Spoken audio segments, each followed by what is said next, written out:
বাংলাদেশে hepatitis B এবং C virus এটা আমাদের বাংলাদেশের অসুখ। বিশ্ব স্বাস্থ্য সংস্থার হিসেবে দেখা যায় বাংলাদেশে হেপাটাইটিস বি ও সি ভাইরাসে প্রায় 1 কোটি মানুষ আক্রান্ত। বেসরকারি হিসেবে হেপাটাইটিসে প্রায় প্রতি বছর 22,000-এর বেশি মানুষের মৃত্যু হয় বাংলাদেশে। হেপাটাইটিস একটি ভাইরাসজনিত রোগ। এটি মূলত লিভারের সংক্রমণ ও প্রদাহ। বিশ্ব হেপাটাইটিস দিবস 2025 উপলক্ষে র্যালি ও আলোচনা সভা শেষে একথা বলেন রাজশাহী পদ্মা লিভার ফাউন্ডেশনের chairman professor doctor Mohammad Harunur Rashid. তিনি বলেন, বিশ্বে প্রায় 35 কোটি মানুষ দীর্ঘমেয়াদী হেপাটাইটিস ভাইরাসে আক্রান্ত। এসব রোগীর মধ্যে প্রতি সেকেন্ডে একজন মারা যায়। আর বাংলাদেশে প্রায় 1 কোটি মানুষ দীর্ঘমেয়াদী হেপাটাইটিস ভাইরাসে আক্রান্ত। আর বাংলাদেশে মৃত্যু হয় বছরে প্রায় 20,000-এর বেশি হেপাটাইটিস রোগীর। বাংলাদেশে হেপাটাইটিস সংক্রমণকে এক নীরব ঘাতক হিসেবে দেখা হচ্ছে। হেপাটাইটিস নিয়ে উদ্বেগের সবচেয়ে বড় কারণ হচ্ছে সারা বিশ্বে হেপাটাইটিস বি ও সি ভাইরাসে সংক্রমিত 10 জনের মধ্যে 9 জনই জানেন না যে তাদের শরীরে এই ভাইরাস বহন করছে। এছাড়া এ রোগে আক্রান্তরা অনেক ক্ষেত্রেই সুচিকিৎসা পান না। আর বাংলাদেশে হেপাটাইটিসে আক্রান্তদের একটা বড় অংশ ঝাড়ফুঁক, পানি পড়া, ডাব পড়া নেওয়ার মতো কবিরাজি চিকিৎসার দ্বারস্থ হন। এই হেপাটাইটিস সংক্রমণ বাংলাদেশের জনসাধারণের মধ্যে জন্ডিস রোগ হিসেবে পরিচিত। প্রকৃত অর্থে হেপাটাইটিস হলো ভাইরাসজনিত লিভারের রোগ। চিকিৎসা বিজ্ঞানে 5 ধরনের হেপাটাইটিস রয়েছে। হেপাটাইটিস এ এবং ই স্বল্পমেয়াদী লিভার রোগ। এটি বিশ্রাম নিলে এক পর্যায়ে সেরে ওঠে। তবে প্রাণঘাতী হচ্ছে হেপাটাইটিস বি এবং সি ভাইরাসের সংক্রমণ। সভায় বলা হয়, হেপাটাইটিস মানে লিভারের প্রদাহ। সাধারণত ভাইরাসজনিত সংক্রমণের মাধ্যমে এটি হয়ে থাকে। 5টি প্রধান ধরন এ, বি, সি, ডি এবং ই। এর মধ্যে বি এবং সি ভাইরাস দীর্ঘমেয়াদী সংক্রমণের কারণে সবচেয়ে বিপজ্জনক। সময়মতো চিকিৎসা না করলে এর ফল হতে পারে লিভার সিরোসিস, লিভার ফেলিওর ও এমনকি লিভার ক্যান্সার। উদ্বেগের বিষয় হলো, অনেক ক্ষেত্রে হেপাটাইটিসের কোনো উপসর্গ থাকে না, ফলে রোগীরা বুঝতেই পারে না যে তারা আক্রান্ত। তাই হেপাটাইটিসকে সাইলেন্ট কিলার বলা হয়। হেপাটাইটিস প্রতিরোধে স্বাস্থ্যকর জীবনযাপন, বিশুদ্ধ খাবার গ্রহণ, হাত ধোয়া, নিরাপদ রক্তদান ও গ্রহণ, জীবাণুমুক্ত চিকিৎসা যন্ত্রপাতি ব্যবহার, হেপাটাইটিস এ এবং বি এর টিকা নেওয়া, হেপাটাইটিস বি ও সি এর পরীক্ষা করা প্রয়োজন। বিশেষ করে গর্ভাবস্থায় হেপাটাইটিস পরীক্ষা অত্যন্ত জরুরি, কারণ মা আক্রান্ত হলে সন্তানের শরীরেও ভাইরাস ছড়িয়ে পড়তে পারে।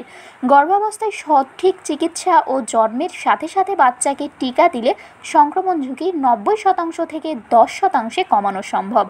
নিরাপদ স্বাস্থ্যচর্চা যেমন ইনজেকশন, দাঁতের চিকিৎসা, ব্লেড, কানের ছিদ্র এবং রক্ত গ্রহণের ক্ষেত্রে সাবধানতা অবলম্বন করতে হবে।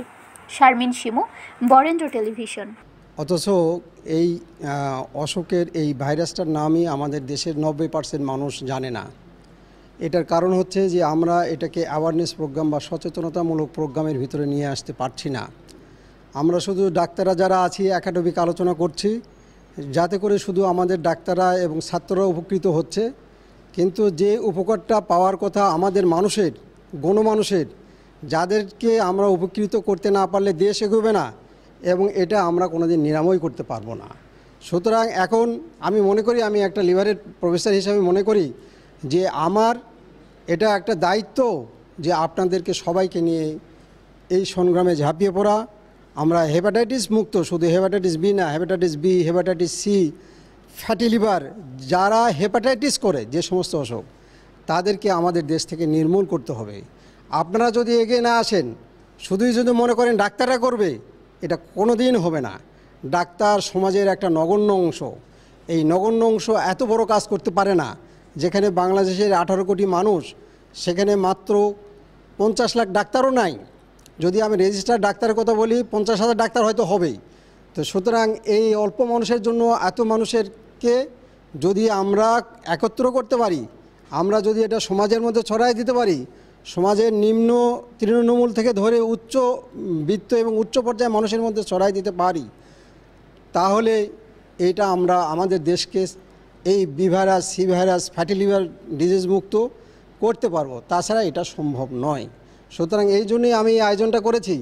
এখানে তৃণমূল থেকে ধরে সমাজের এলিট শ্রেণীর সমস্ত মানুষ, আমি মনে করি আপনারা সম্মানিত মানুষ আছেন।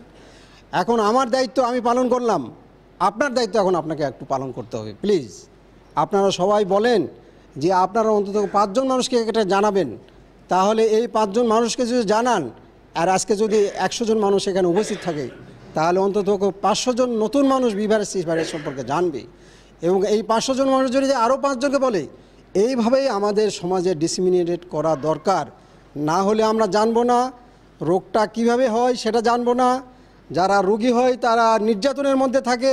আমি অনেক মানুষের জীবন ইতিহাস জানি, যারা বি ভাইরাস এবং সি ভাইরাসে আক্রান্ত হয়ে আছে, তারা যে কত নির্যাতনের মধ্যে, অবজ্ঞার মধ্যে, অবহেলার মধ্যে আছে।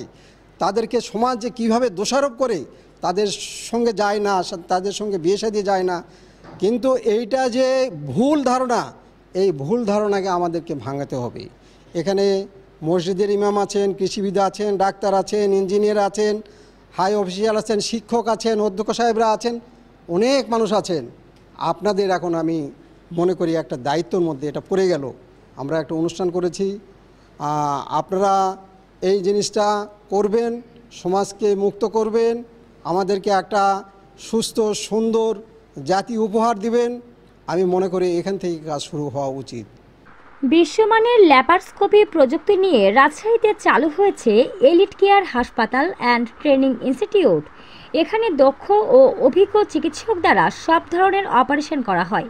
আমাদের আছে মানসম্মত অপারেশন থিয়েটার, এসি কেবিন ও সাধারণ ওয়ার্ড। বিশ্বমানের ল্যাপারস্কোপি প্রযুক্তি নিয়ে আমরা আছি আপনাদের সাথে। যোগাযোগ টিবি পুকুর মোড়, লক্ষ্মীপুর জিপিওর উত্তরে, রাজশাহী।